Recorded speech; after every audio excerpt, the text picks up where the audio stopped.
KPHB భార్యాభర్తల ఆత్మహత్యలో కీలక మలుపు చోటు చేసుకుంది. ఆత్మహత్య యత్నంలో భార్య యూటర్న్ తీసుకుంది. భర్తను చంపేసి బతికి బయటపడింది రమ్యకృష్ణ. రమ్యకృష్ణ హత్య కేసు నమోదు చేశారు పోలీసులు. రమ్యకృష్ణ మీద భర్త చనిపోతున్నా చలించలేదు భార్య. 10 గంటల పాటు సైలెంట్గా ఉంది రమ్యకృష్ణ. అప్పుల బాధతోనే ఈ దారుణమా?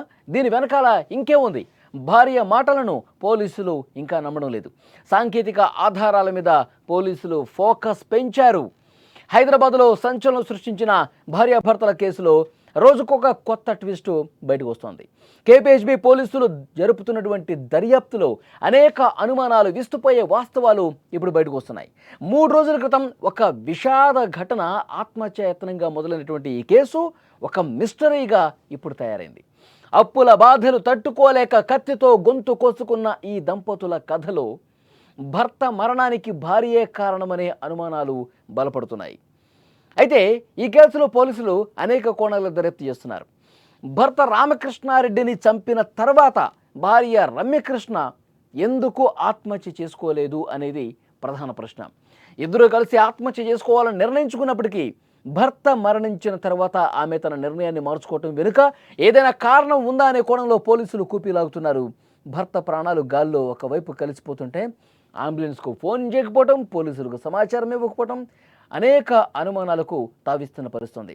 ఈ ఘటన జరిగిన తర్వాత పోలీసులు అక్కడికి వచ్చారు. ఆ ఘటనా స్థలాన్ని పరిశీలించారు. భార్యని క్వశ్చన్ చేశారు. ఏం జరిగింది అని అడిగినప్పుడు, మేము ఆత్మహత్య చేసుకోవాలనుకున్నాం, అప్పుల బాధ ఎక్కువైపోయింది, బతకడమే కష్టమైపోయింది, ఇక చచ్చిపోదాం అని చెప్పి నిర్ణయించుకుని మేము ఈ పని చేశాము.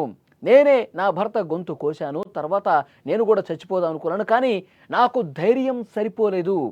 నా భర్త చనిపోయాడు, నేను కూడా చనిపోదాం అనుకునే సమయానికి నాకు ధైర్యం సరిపోలేదు. నేను గొంతు కోసుకున్నాను కానీ ధైర్యం సరిపోక అలాగే ఉండిపోయాను. ఆ షాక్లో ఇంకా నేను ఉండిపోయాను.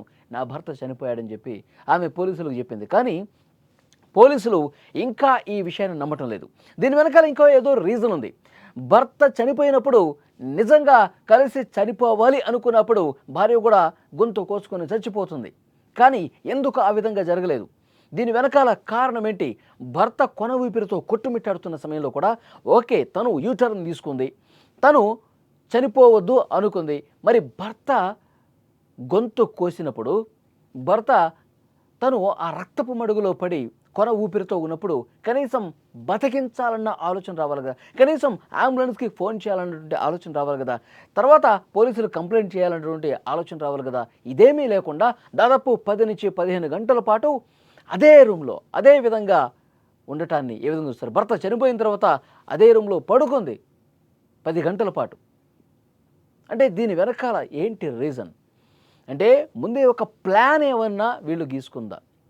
భార్య రమ్యకృష్ణ ముందు ఒక ప్లాన్ ప్రకారం ఆత్మహత్య వైపు భర్తను కూడా నడిపించి ఆ తర్వాత తాను చనిపోయాక యూటర్న్ తీసుకుందామని ముందే ఒక ప్లాన్ అనుకుందా?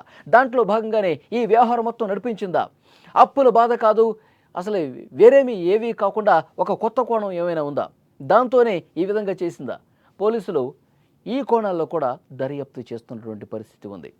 ప్రస్తుతం ఆమెకు సంబంధించిన కాల్ డేటా కావచ్చు, ఆమె గత కొన్ని రోజులుగా ఎవరెవరితో మాట్లాడారు, ఆమె కదలికలు గత కొన్ని రోజులుగా ఏ విధంగా ఉన్నాయి, అన్నీ కూడా క్షుణ్ణంగా పరిశీలిస్తూ ఉన్నారు.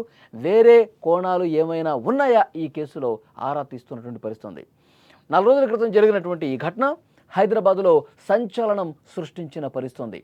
భర్తను దారుణంగా కత్తితో గొంతు కోసి చంపేసి తాను కూడా గొంతు కోసుకున్నట్టు ఏమైనా నటించిందా అన్న కోణంలో దర్యాప్తు చేస్తున్నటువంటి పరిస్థితి ఉంది. కానీ ఇంకా పోలీసులు మేము పూర్తిగా దర్యాప్తు పూర్తయిన తర్వాత అన్ని విషయాలు బయటకు చెబుతాము అని చెప్తామన్నారు.